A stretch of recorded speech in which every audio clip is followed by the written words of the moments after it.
So we are now starting our Facebook Live with Dr. Nadine Joseph-Collins, and it is my great pleasure to welcome today in this beautiful full moon day Nadine, which is a dear friend and an amazing, very talented woman that I truly admire. So thank you for saying yes to this interview, dear Nadine. It's a blessing. It's an honor to be here with you, Vera. You're such an amazing woman. I'm excited just to be here with you. Thank you so much. We share several loves. One of the loves we share is the love for knowledge, for wisdom, spirituality, and also for traveling, right? And I met you almost 2 years ago in Milan, in a Yeah. beautiful, amazing event of our dear Anna Fitz, and I was amazed, with the countries, the continents you were traveling, Nadine. I was, I was so enchanted, so wow, what a wonderful woman Nadine is, spreading the message, taking the message uh, uh, all over the world. It is so precious to me that mission of yours, of your soul, and you are also a beautiful woman, in all ways, in all possible ways. So let me tell our audience, not only the people from the women from the Academy of the Conscious Feminine, but also everybody that is listening and watching us, that you are a spiritual wellness coach, women's leadership expert, international speaker, and author of several books. So you have a very busy life. But what I felt, Nadine, is that your passion, you have that fire in yourself. So let us start from the beginning. Where were you born? I was born in a tiny island in the Caribbean called St. Lucia. Wow. I don't know if you've heard of St. Lucia. I know you've heard of St. Lucia. So that's where I was born and raised as well. Yeah. And when did this love for education and knowledge and information started in you? Was it in your Yeah. childhood? Was in your teenage years? It's really like really weird if when I will tell you what I'm about to tell you. But okay, so I grew up in the Caribbean, and anybody who knows anything about the Caribbean, they know that in the Caribbean people always promote education as the means for you to get out of poverty, the means for you to climb the social ladder, the means for you to be able to get a great job, etc., etc. So I grew up in that kind of a system. I was not a lazy child. I wasn't lagging behind, but at the same time, I was not in the forefront either. I guess I was maybe just a typical child at the time. I always had, I loved writing from a very early age that I could remember very much because I wrote a lot of poems when I was growing up. I wrote a lot of stories, like books. I would call them books. I would write a lot of stories, put it together, and I would have my friends and even one of my cousins, her dad used to read my books at the time.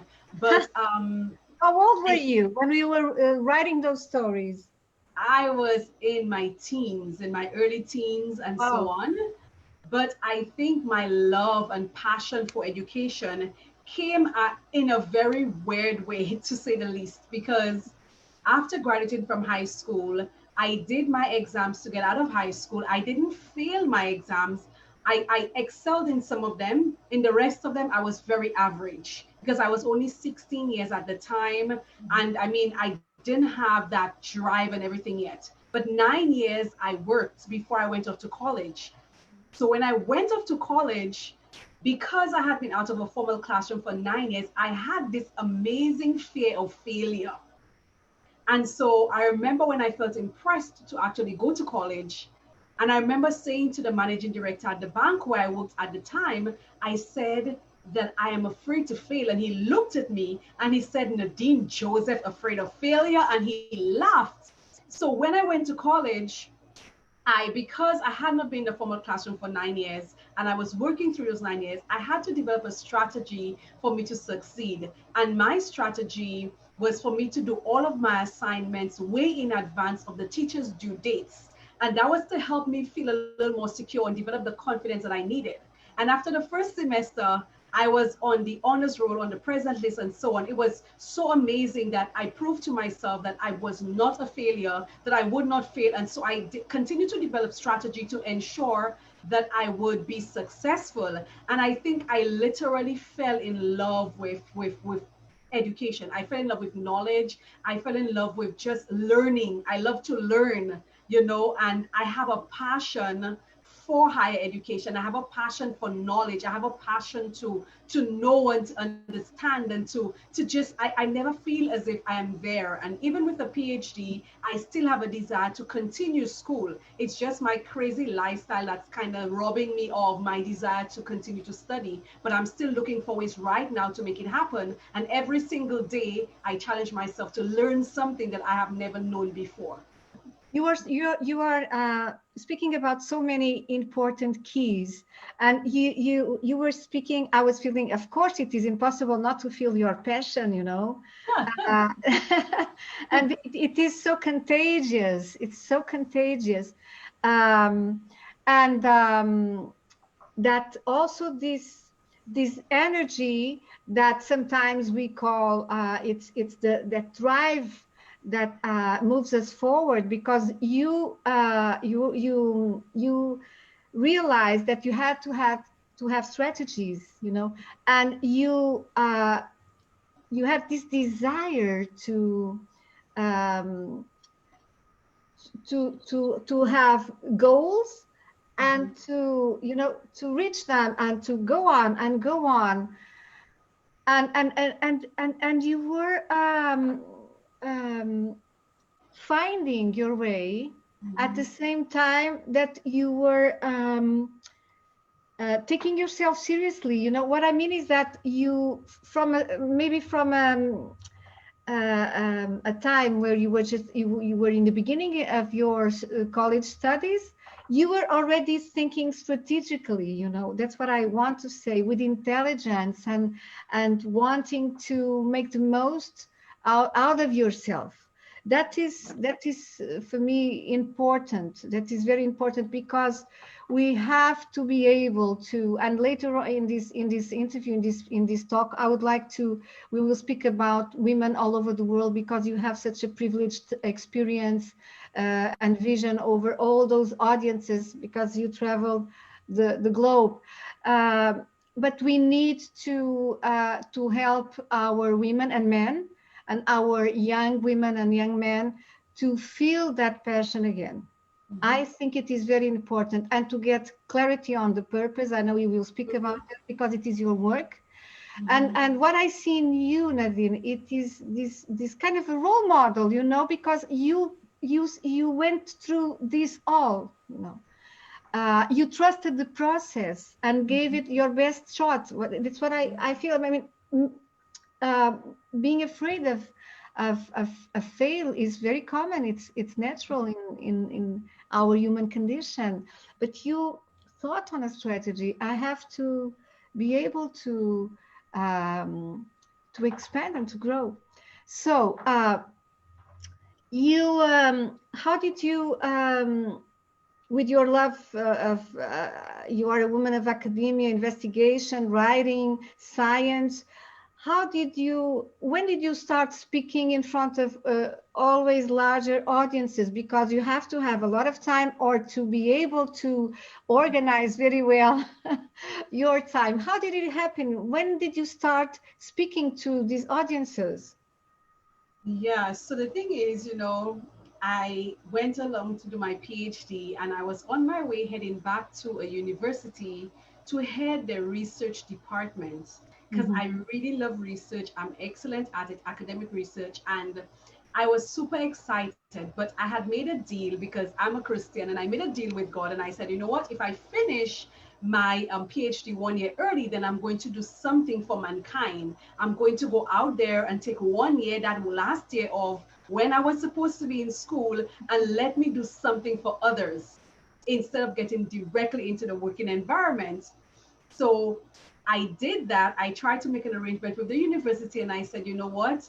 I was supposed to be in school this extra year, and I already had a plan to do XYZ. So can you hold a position for me until the year is up? They said we can't hold it for the entire year, but we will hold it for you for 1 semester. I said, okay, I'm still trying to think about how I'm going to work this thing out. Now, I was on my way from Asia to London. I went to London on vacation. And while I was there, somebody reached out to me asking me to speak at an event. And I was thinking to myself, why is he asking me to speak in that event? Because I am not qualified in this area. This is not what I went to school for. I'm an educator. I'm an administrator. That's what I do. This is not what I do. But I struggled with it. I took on the appointment. The following week, I went somewhere else. I went to sing in that place. And when I finished singing, a lady came to me asking me to sing at her event. And I'm saying to her, I'm only on vacation in London. So I'm heading to the US right now. And she says to me, you know what? We need a speaker for our women's program. And she's saying to me, it's me. Within a 5-minute period, she asking for my number and email address because she had to leave. And I'm thinking to myself, she too is crazy. You just heard me sing, not speak. How could you ask me about speaking? You just asked me to sing. And within 2-3 minutes, that conversation went into me speaking.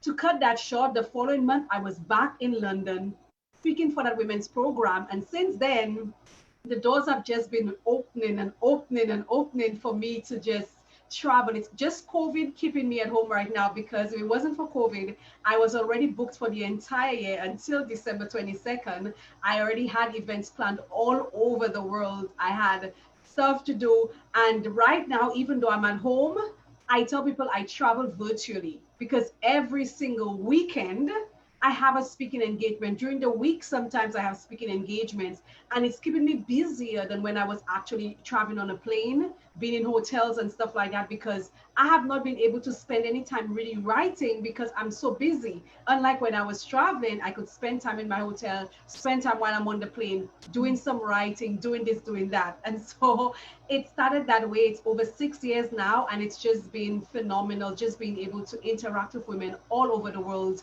to be able to reach them even now from my own home, being able to speak at so many different women's programs, inspire women, work with women in my coaching program. It's just amazing just to see, because if you told me that 10 years ago, I would have been like, no, that's not my life.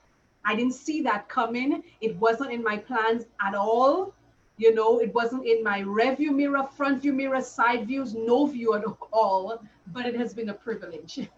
Yeah, absolutely. When first of all, what I think is that when you are fulfilling in the best possible way a purpose, synchronicities occur. Things happen to the highest good, for our highest good. And so you had that invitation, the first invitation to speak, and later on we also understand that the divine has, I would say, more amazing plans for us, more than sometimes we can dream in our best dreams, in our boldest dreams. That's what I feel. And Yeah. you sing very well. I heard you in Bali. You sing very well.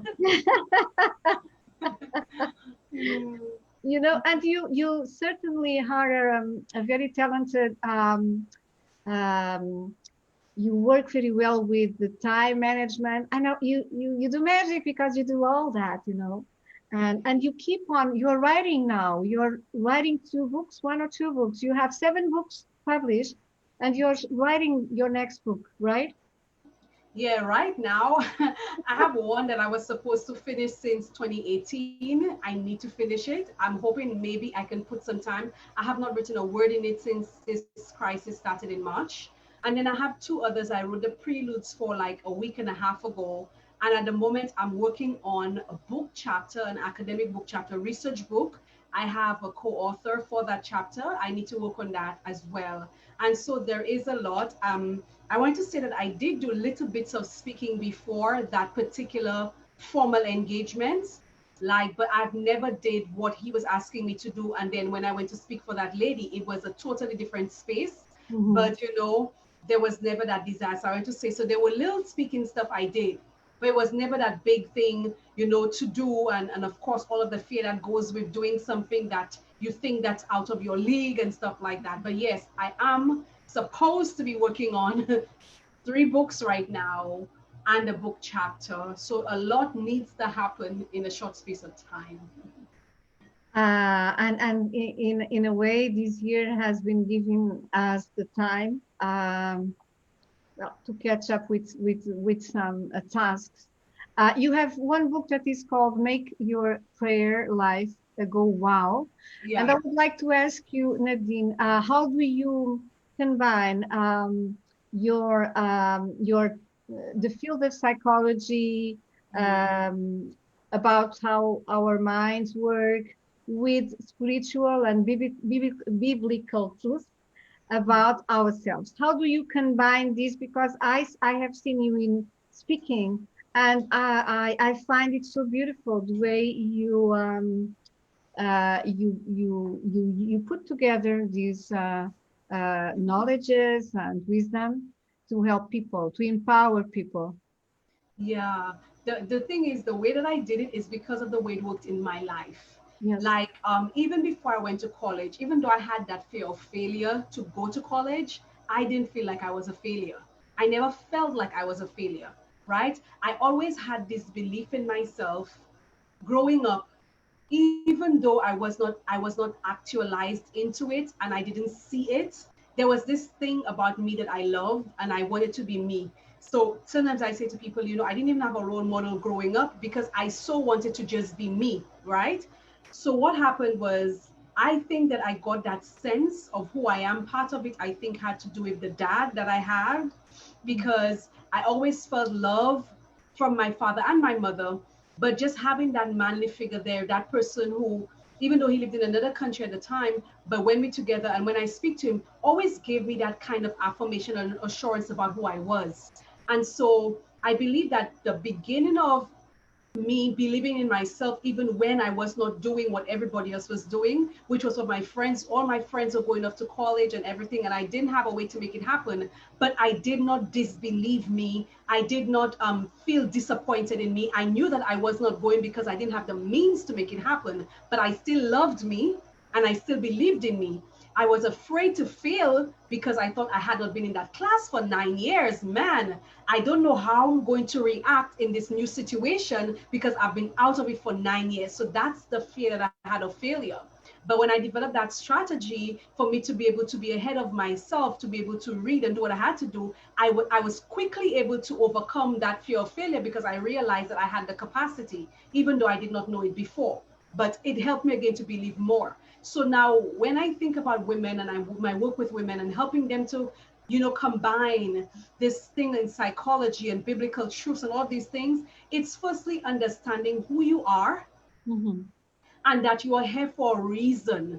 When you begin to believe in yourself in the core and understand that you are not here by chance, you are divinely designed and you are here in the world for a specific purpose. When you have these fundamental understandings of yourself, then it makes everything else easier. So I had that fundamental understanding that I was not here by chance, that I was created divine for a great purpose, that I didn't just appear into the world. I was not a mistake. I didn't come in by chance. My parents didn't meet just like that. This was all divinely designed, and I am here. And even though I don't know why yet, I know that I'm special. And so I had that kind of core understanding of who I was. And so that's one of the things that I try to help women understand who they are. Why, who are you, why are you here, and what are you meant to do? These 3 basic philosophical questions, I believe, can help any woman to actualize into her greatest self. the greatest version of herself. Because the reason why many of us do not actualize into that version is because we do not have the fundamental understanding that you are special, you are unique, you are here for a specific purpose. That purpose actually matters, and you need to spend a lot of your time trying to understand what that purpose is. And when you find it out, then you live it out. And so this is kind of the way that I do the combination of, in terms of my biblical or spiritual perspective, and the psychology. Because when the mind begins to understand that you're important, you begin to feed your mind these positive affirmations. You begin to tell yourself these things, so that if somebody else don't say it to you, you say it to yourself. And as you begin to affirm yourself that way, so even when I did not know what my purpose was, even when I did not know why I was here, even when I did not have an understanding of what I'm supposed to do, and I find that out, I had a love for me. I understood that I was important. I understood that I wasn't there by chance, even though I did not know exactly everything. I didn't figure everything out yet, but I know who I was. So I had that basic understanding, and that came from my spiritual background, from me wanting to connect on my own and wanting to know on my own and not through anybody else. So I had that kind of inquiry kind of spirit of wanting to know who I was, wanting to know stuff about, what I'm supposed to do. And that love for that kind of inquiry helped me to love me, even when I didn't understand all of the other parts of me and all of the other things that would help me to become a success, or help me to live my best life, my wow life, I call it, to live into my greatest potential. So when I help women understand who you are, fundamentally, I think that that kind of love and understanding of you will help you to make the other steps. Absolutely, Nadine. Absolutely, so beautiful. What you said. So many important points. The love for ourselves, and it is so powerful to remember who we are and to remember each other who we are. And the place, the the role of faith, it is the development of this connection with our spiritual life, and the love of your parents, right? You spoke about your father as well, right, Nadine? Yes, yes. That is beautiful. That is life changing, and it is kind of a strong root, for your life, for all of your life to unfold beautifully. Yeah. And you started also, you have a program, a signature coaching program, the speakers mentorship program to help women Yeah. speak, Yeah. who wants to speak. So what inspired you? I know that you have already answered a little bit, but what inspired you to help women this way? And can you give this audience some advice on this expertise of yours? I would just say that speaking, it is so important because it constellates so much of our fears, public speaking. And I Yeah. remember the first time I had a voice coach, and she was at the same time a therapist. And it was such a psychoanalytical work for me to Yeah. work on my own voice and to realize that I didn't know my authentic voice, because my voice was so much conditioned by the part of me that was a people pleaser, and it was such a magnificent work.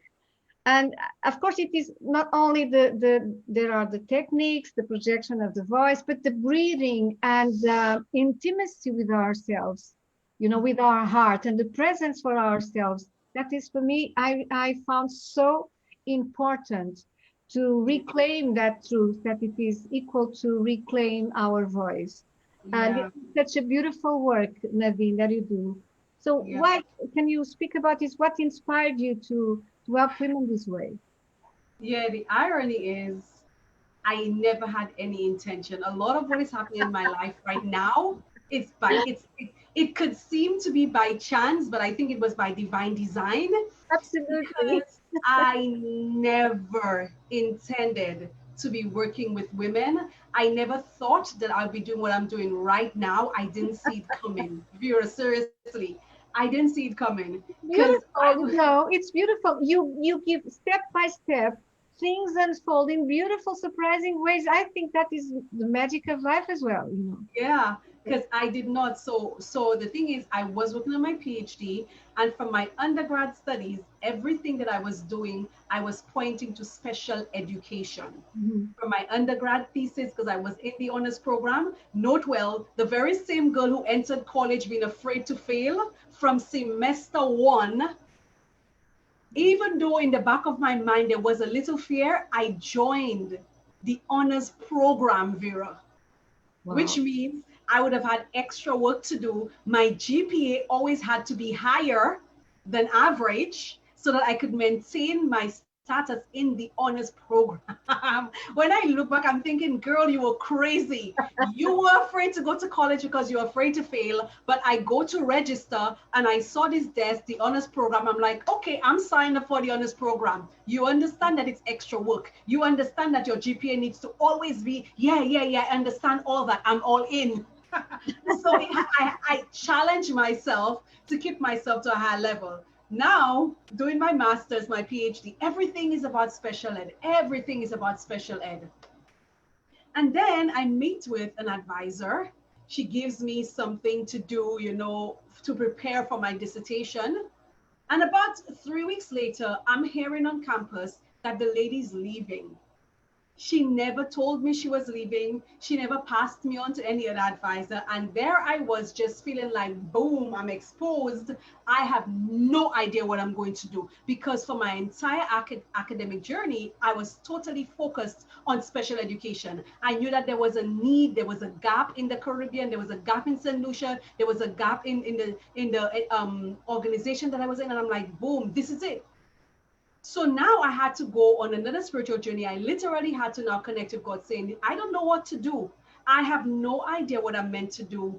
And I'll give you the shortened version of that story. One day, I love buying roses. I love roses, right? The Mhm. only reason why I don't have fresh ones there, especially red ones, my favorite, it's because it's summer and they wilt away too quickly. And so every Friday in Asia, I buy the roses because they're cheap. And so I buy sometimes 2 dozens. Sometimes I buy more so I can distribute to a few ladies to make them feel special. Because I know women love receiving roses, love flowers, and most times maybe the husbands don't do it. So I went ahead that day to distribute roses to 6 ladies. The last ladies though I went to, she was a faculty member. I had one class with her and I really liked her spirit. I love her vibe, right? And I had the last 6 roses for this lady because I heard that she had not been well. When I went to that door, the husband opened and I said, I just want to drop this for the doctor, the good doctor. I like her really much. She's a nice lady. And so he said, okay, just hold on. He went in, spoke with her. She said to come in, which was a surprise to me because I heard that she was not receiving visitors. And in the conversation, as she came out, she was asking me, what are you doing? What's happening with you and your work? And I'm like, well, I don't even know. I've been praying about this all week because I have no advisor and the lady is leaving and I didn't know anything. And right there, she asked me, have you considered studying women in this particular organization? And she asked me to hold on, went into her library, came out with her dissertation, thick like this, and 2 folders of literature, thick like this. So not only did I have an area, but now I had literature for me to just be able to begin to work, right? And that is what led me to study women in top leadership positions. And since then, helping me to go around the world, empowering women, and so on. So that's kind of the genesis of how I ended up in this thing, in the area of working with women. And every year, I think I'm just being redirected to a higher level, a higher calling in terms of helping them. Because first it was just leadership, and now it's about helping everyday women to uncover what their true purpose is, to find that voice. You ask about the speaker mentorship program, right? I Yeah. didn't intend to do that either, but our mutual coach at the time, she always used to say to me, you have a good thing, you speak well, because Vera, I've never done a voice training class. I've never had a voice coach. I've never been in the Toastmasters club. I've never been in Rotary or any of these clubs that expose their members to that kind of stuff. Mhm. And so when I mentioned about that what happened to me in London, I believe that when I answered that call to say yes the first time for that official international call, and I had answered all of those few little times I was given the opportunity to speak at little programs, and I was scared to death, but I still did it, not knowing that I was actually being positioned for something that would become my life's work. And Absolutely. so I answered these small calls. Then the big call came. I was scared to death. I still took the big call. Another call came. The next month I was there. I was crying. I was afraid, but I did it. And what it did was, I believe that God called me to do that work, and He gave me everything I needed. So I never had to take a class. I never had to do anything. And now I'm able to help so many other women all over the world find their voice. You were talking about earlier on how you had to work through some of these things. With my clients, some of them I have to work with them through that, finding their voice as a speaker, because many of them would have been in situations that took that voice away, whether it was abuse, Mhm. incest, whether it was all of these other things that happened to them in childhood that robbed them of their voice, and work with them to get that voice back and to create speaking platforms where they can use their voice and their story to light the lives of other women, empower other women as well to also get their voice back. It is so beautiful, you know. So, and it is so clear that you were meant to do this work. I know that it was not clear some years ago for you, but now we can see, because it is such a delight to hear you, and everything that you have to help women. You know, it's there since the beginning of of your life, but it is unfolding, and it is so, there is so uh, such a tenderness, you know, when you say, there are times when I don't know where to go, and I pray. I find those moments of such a tenderness, you know, so beautiful. This Yeah. intimacy with with God, you know, it is so Yeah. beautiful. And you also help women connecting to that source, of course, you Mm-hmm. know that. And Definitely. and you are very, very powerful, in this, also in this empowerment of women. And you work with so many people around the world, and now this specifically with these programs for women. What do you think around the world? Because you travel in Asia, in Africa, in Europe, in America. I mean, wow. What are the main questions, the main difficulties, and the dreams of Yeah. women all over the world, Nadine? What do you feel? Is there something in common? Oh my goodness, there's so many things that are in common. And you mentioned a while ago about, me and prayer and faith and so on. And what I tell my clients all the time, and I say to people, prayer is my business strategy. Mm, I cannot do beautiful. anything without it because I need the guidance from God. I cannot make decisions on my own. Because I cannot begin to conceive Mm, my future because I don't know tomorrow. But I know that if I'm connected with Him, then I'm able to, live in alignment and stuff like that. And so, what I've seen with women, as I work with women one on one in my coaching programs, when I do a master class or webinars and stuff like that, or any group coaching, so on, the feelings of women, or the what women face, it seems to be so universal, and a lot of it has to do with fears of many kinds, Vera. Many of them are afraid of something or another, or they have a stack of fears. They could have the fear of failure, the fear of success, the fear that they are not good enough, the fear that they will not be supported, the fear of being judged or being criticized, of not having adequate training, knowledge, not being able to think that they're educated enough, and stuff. And it's just always a lot. I find like every time there's so many fears around us women. And I think mm, part of that is because we've been socialized in a sense to believe that we were one thing, and then we personally discovered that we are so much more than what we were told that we are. mhm. And so when we now discover that I am so much more than what society says, or what my family expected, or what society expected, or what this one or that one expected, we surprise our own self. That I think sometimes we are afraid of our own self. We are afraid of our own power. We are afraid of our own strength. But we're thinking we're afraid of these other things when truly we may really be afraid of the power that is in me and what could actually come out of me, what may come out of my mouth when I actually speak, what may come out of my actions, the results that may come when I actually take action based on what I feel and the power that I actually have. So I think a lot of women, we are really afraid of our power, but we don't know it because it masks itself in some other way that we articulate to be our fears. When I truly believe the fear is much deeper and has a lot more to do with what's on the inside of us. Because when we now, a lot of the work that I actually do with women is around fear, because one of the things that I've realized is that fear is not our enemy, because every time fear comes, it gives me an indication of where my success is, where my power is, what I'm supposed to be doing. And so that's one of this year, especially during this COVID crisis, that is a lot of the work that I've been doing with women, because I want them to understand that fear can literally work for you. Fear could be your coach. It can teach you where your success is.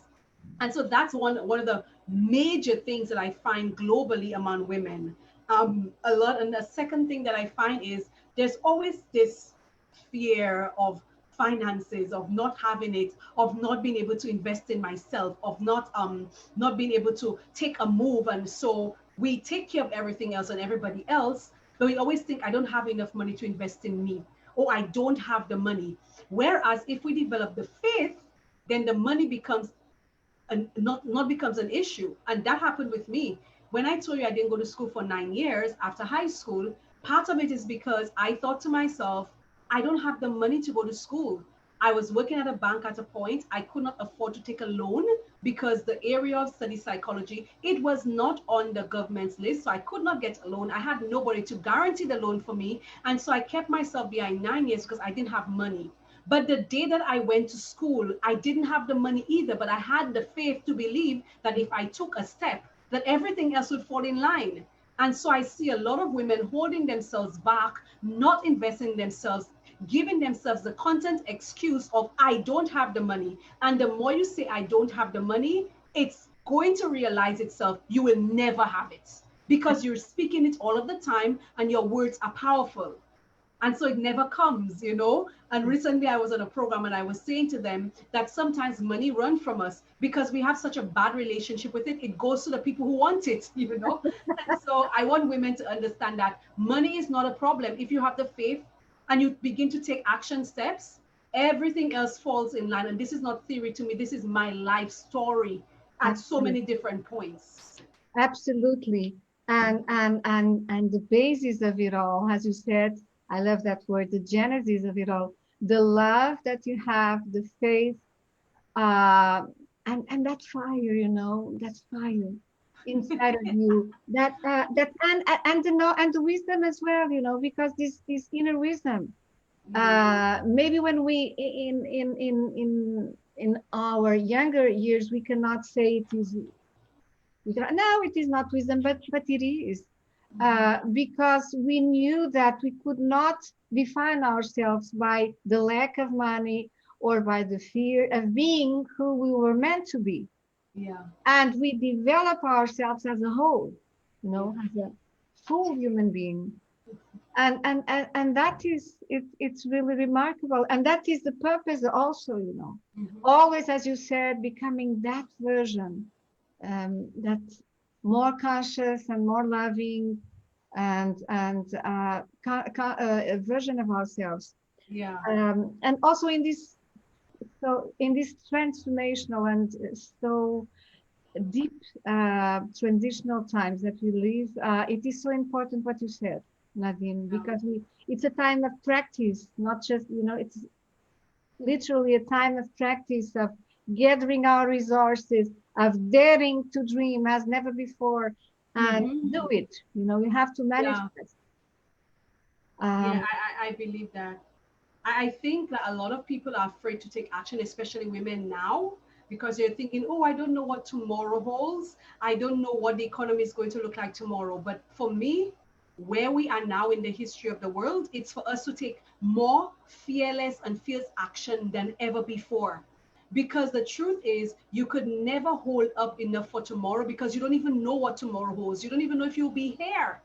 And so Absolutely. why You not take never fierce know. action today? You know, because today might be your last day. You need to do what you're meant to do and stop holding yourself back, trying to think about, oh, tomorrow. Tomorrow will see for itself. Absolutely. Think about right now and the impact that you can have right now, and the fact that you could actualize and be a better version of yourself right now, and stop putting it off for a tomorrow that you have no idea if it's ever going to come. And so I think that we need to be much more action oriented right now, much more centered as well in our beliefs, and not just be in anything just because we're following anything, but be centered really squarely at the core of what your beliefs are, and have faith in understanding that when you take these action steps, everything else is going to fall in line. It's not a time for us to sit back, fold our arms, and wait for a crisis to be over because we're still alive. We were here in March, we are still here. So just imagine somebody sitting down in March and say, okay, COVID is here, let me wait for it to go away for me to continue to live. No, you're still here. That means you're supposed to take some action every single day toward being a better person, doing greater things in the world, having a greater impact, especially in these types of turbulent times. This is a time for us to take more action than ever, because we understand fully, if we did not before, that life can go anytime. We saw it. Thousands of people over the world have died of COVID, and we're still here. That means we still have something to do, and we need to take the action steps to make it happen. Absolutely, absolutely, Nadine. And I will just let uh, to to come inside me your words, just to reinforce what I feel, what I think, and the way that I live now. And Mhm. this is a beautiful message for us um, to bring to our audience these days, at the moment. I would like you to keep me updated with your work and your travelings and your books. Yeah. I don't know if it is any would like to do any to say any final comment, or to speak something about another one of your books that you would like to tell us, Nadine. Yeah. Yeah, I have a prayer series. The first one you mentioned, Make Your Prayer Life Go Wow. I have another one, Secrets of the Wow Praying Woman. Then I Mhm. have Wow Prayer Battle Plan for Spiritual Warfare, Wow Prayers for Your Spouse. Right now, I'm working on two of them. One of them is Pregnant with Purpose, and the other is The Pursuit of Purpose, because my life is really about purpose, and my realization that purpose was always with me even before I was born. And I will have that kind of nice dialogue into demonstrating that, and the fact that I needed to find it again. Because sometimes one of the things, even though, Vera, I totally believe in formal education, I understand one thing now that I never understood before, is that formal education sometimes robs us of our true purpose. It robs us of pursuing our passions, This because too. we're taught to think in this particular way Mhm. and to do this in this particular way, without us being able to grow and develop these gifts that were innately there with us. And so that has helped me, and I hope it helps the ladies who are listening right now to understand that you are overqualified to do what you feel called to do. There That is is no certification that can make it happen. that is so important. We cannot lose our heart. We cannot lose our passion, because we will lose our life if we do so. Yeah.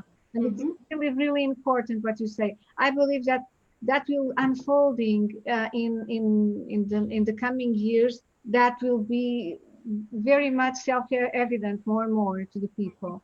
And it's really beautiful, your work. Thank you so much, Nadine. You are an inspiration, a force of nature, a force of nature. And thank you so much. It was such a delight. The time just it Was it fine. goes by so quickly with you. Just And I will put, of course, all of your contacts and links below this interview. And from here, from Lisbon, Portugal, I send you so much love from my heart, you know. Yes, I'm And receiving all your love because I know you're such a loving woman, and I'm sending so much right back to you. thank you, my dear. Thanks for having me. All the love that you, all your knowledge, your wisdom will help and inspire many people. And until we marry meet again, I hopefully Yes, next year. I hope Uh, so. my dear, many blessings, Thank you. much love, and thank Much you. love and blessings to you too. With pleasure. All right, Bye bye bye. bye.